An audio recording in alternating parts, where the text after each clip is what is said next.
Dr. L Barr is an internationally recognized medical doctor, best-selling author, and doctor's mentor. She's helped over 18,127 patients and their doctors each year in Austin, Texas, where she practices diagnostic medical imaging and served for 5 years as their medical director of the Dell Childrens Imaging Center. Her first publications were as a journalist and editor in her high school newspaper.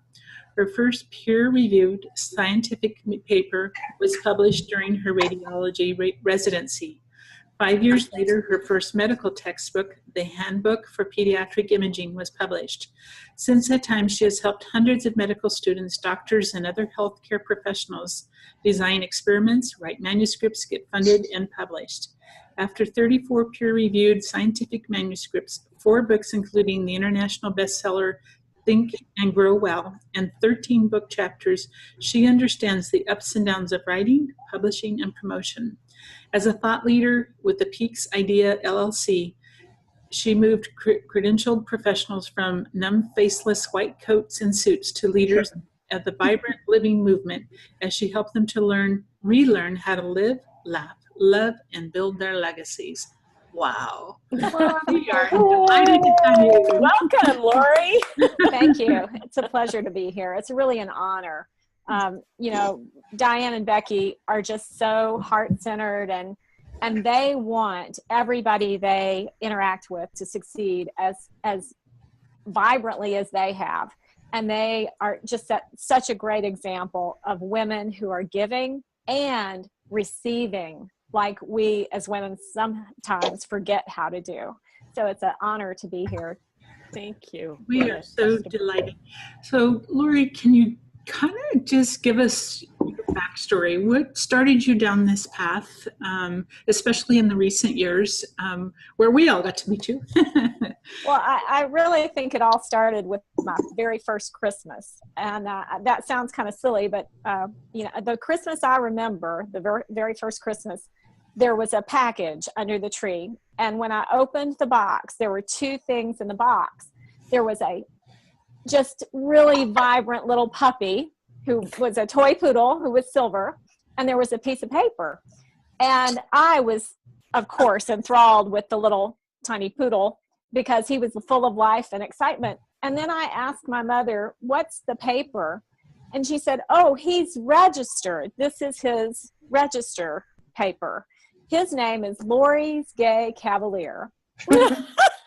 Now, I wasn't even 2 years old. To me, he was Cha-Cha. I mean, he was warm and fuzzy, and he was my buddy. You know, we were pals. We grew up together. Cha-Cha was my dog. I never could call him Lori's Gay Cavalier. But what was important, my mother was working on a master's degree in speech pathology at the time. She realized an important thing had happened in that moment, and she captured it.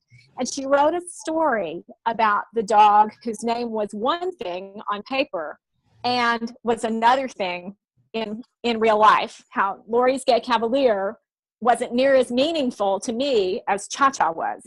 So what I figured out later when I became a doctor is, you know, if you really Google doctors who write, the only ones who get remembered are the ones who either write or are written about. So I'm very grateful that my mother wrote about me when I was little and published her first book, which was a children's book about this whole story of Lori's Gay Cavalier, so that I have been able to flourish as a writer myself. So I think that's really the backstory of why I ended up where I am, why I think communication is so important. Simplifying your message, getting it out in a format that makes it Cha-Cha for your people and not the initials on the wall. The MD doesn't matter if you can't deliver the feelings and the authenticity. Oh, love it. It's great. Wow. Wonderful. That is so cool.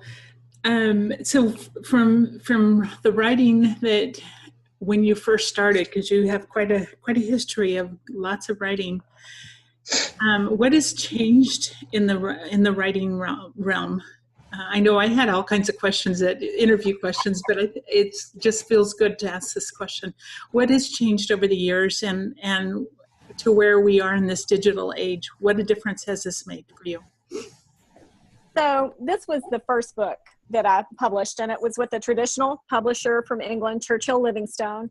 And, you know, the process to go through a traditional publisher this was published in 1991, especially with images, you know, medical images, this was a very long process. Just to sign the contract took about 6 months to get that all finalized. And then to actually assimilate and photograph all the medical images and get those over to them. There was nothing digital at that time. It was all analog. So this was a huge undertaking that now, of course, it's much more easy now that we have digital image files and ways to easily capture our data, no matter what form it's in. Video, get the video, split off the audio from it, get it transcribed. You can really hasten your process. The one thing I will say, at that time, in the academic setting I was in, I had an amazing executive assistant. We didn't call them that back then. We called them secretaries. And she was amazing.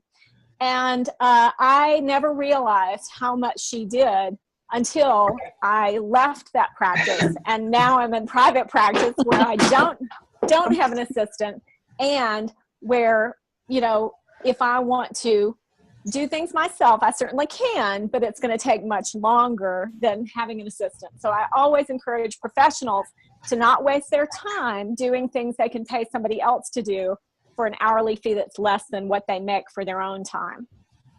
Really good advice. So this world has changed a tremendous amount. I see your other book is sitting right up there behind you. How long did it take for that one to come into existence? Well, I started this one. This is an arduous story too. I've been up and down with publishing in every form you can imagine. I started this one in 2007. And I wrote the manuscript, and I had a contract with a smaller publisher who then went out of business. And what they did is all the contracts they had, they sold to the publisher who bought their assets. But I didn't know if I would own my content. So I substituted another book. I wrote a whole nother book and substituted it and got them to publish the other book so I could keep this content. Wow. So by that time, it's, you know, 2013, time's rolling around, and I've got this manuscript, and I consulted with a writing coach and said, what should I do? Traditional publisher or self-publish? And she said, Lori, frankly, the fastest timeline is self-publishing on Amazon. Just do it. So I brought it out in 2014. It was an overnight decision while we were at a mastermind session to release it, and it became a bestseller within that 24-hour period. 3 categories in 2 countries. So it was a huge success. I was thrilled with the results, and I will never go back to traditional publishing. Never. You know, I just saw a thread in the Publish and Profit community on Facebook that they're saying that the traditional publishing houses actually own the rights to your book for like 5 years or so. It's just amazing how they really tie your hands behind your back, because you really can't don't have the freedom that you have when you're self-publishing. You don't have the freedom. You don't own the rights. You may not have your digital rights, so you can't necessarily change the format and do an audiobook, for example. And then also international rights you usually don't have. And the timeline, 18 months minimum with the traditional publisher. And that's really being polished with your proposal, having an agent who gets you in and seen, because these people have stacks of manuscripts sitting around their office waiting to be looked at by an intern. And only the very best get to the actual, editors who make the decisions on what they're going to publish. Very cool. Does anybody have any questions for Lori before we move on to our next one? No. I remember when she pulled the trigger. I know. Ed was so shocked. He was like, "You what?" I have a question. What is the mastermind group process like for you, and do you like it? What is it, and would you recommend it? Are you on frozen, Lori? Can anybody hear me? We can hear you now. Okay. All right. So your question was, what is the mastermind process?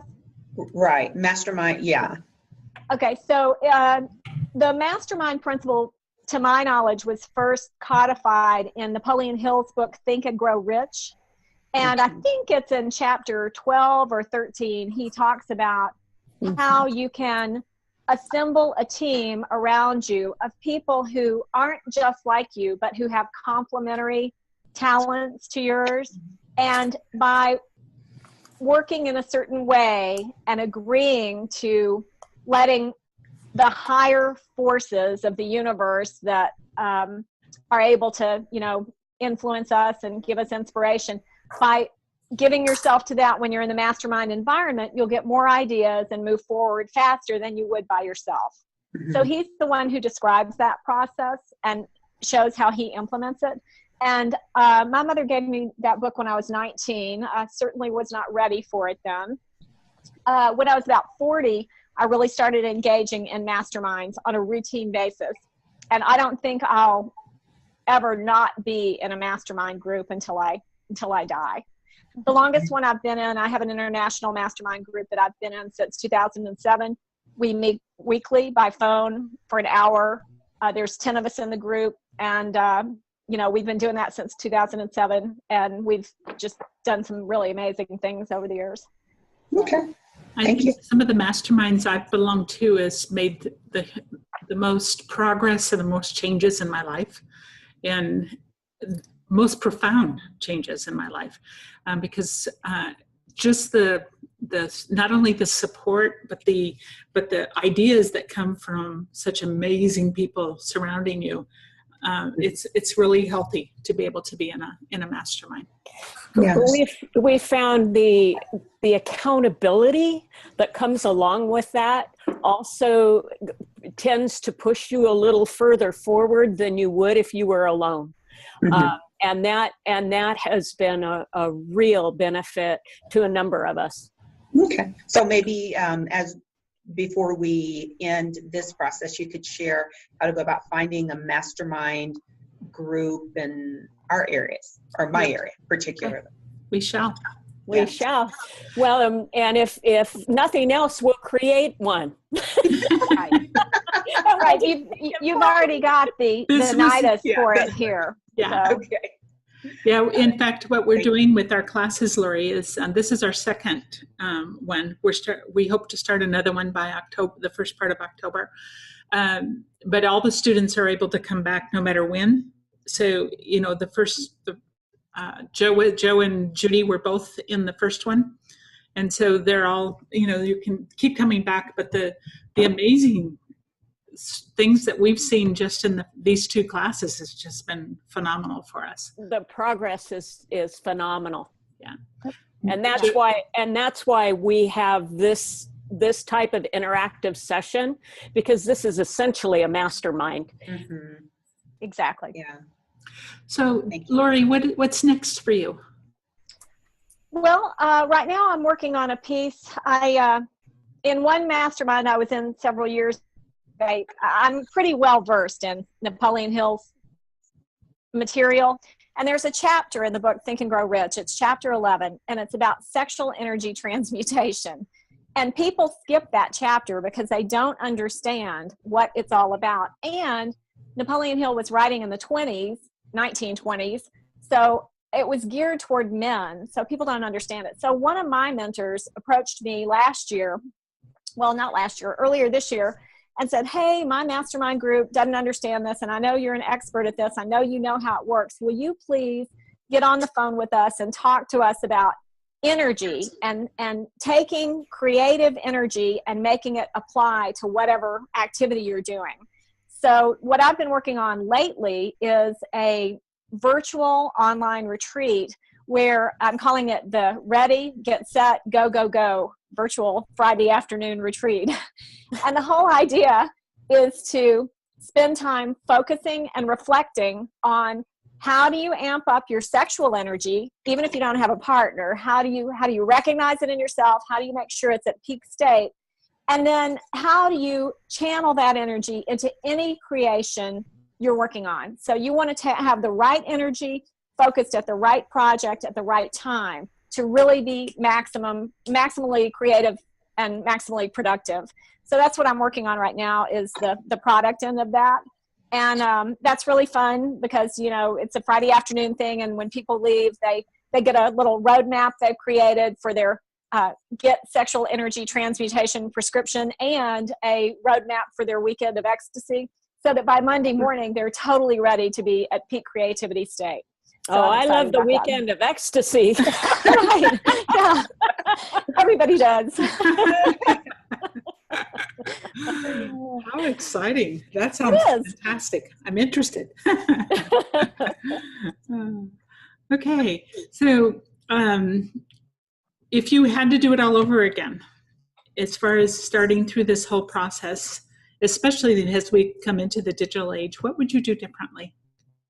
Certainly hook up with a group like you guys to make sure that I'm making progress and using all the tips and tricks that are available today that I might not be aware of because I'm already niched into a market. You know, as a medical doctor, I work full-time seeing patients. I don't necessarily keep up with all the ins and outs of self-publishing or how Amazon's ranking things and that sort of thing. So plugging into a team that already knows about that is essential for staying on top of that material. And then the other thing I would say is, don't wait. You know, just get something on paper and then edit it. I think most people spend too much time ruminating over their ideas. And rumination is, of course, what cows do when they eat the grass and vomit it back up into their mouth and chew it again. Chewing the cud is rumination. So we all kind of do that sometimes with our creations. We like think about it too long and chew it up inside too long until it's unrecognizable. You know, so there's no need to do that. Yeah. Exactly. There is no need to do that. Just get it on paper and then start editing. And I think the other thing I would say, the advice I would have is, if you know at the beginning what's driving you to birth this creation, because a book is a creation just like a child is. So if you understand your drive and who it's for, it might be for you, it might be for your family and the legacy you want to leave, or it might be for some audience, you know, how you're going to change the world and start a movement. Whatever that cause is, the more you can specifically identify that and hone it down to the one person you're talking to, it just makes that initial writing process that much easier. That's perfect. Yes. Thank you. Thank you. Good advice. Thank you. We have so enjoyed. I want to respect your time, and I know that it's the 20 minutes I said that we would take of your time is up. You're welcome to stay on our call, but we are just so delighted, and you know, just it's fascinating to take the time and really hear the backstory, because a lot of times, even though we've been in Mastermind together, we don't always know each other's backstory. So it's really, really cool. Anybody have any questions before Lori leaves us? Just brief questions. No, thank you. All right. Thank you. You're welcome. So much. Nice to meet everybody, and y'all are welcome to reach out to me. And I've got a couple of resources that I'll send to Becky and Diane. I've written a little white paper on the 5 must-dos before you publish that is complementary to what you guys do. And if that's helpful, you know, you guys wonderful. Thank you, Lori. Can take that. So. All right. Thank you. We've enjoyed this so much. Thank you. Me too. Thanks again. Thank you. Love y'all. Bye-bye. Bye. Very good. Okay.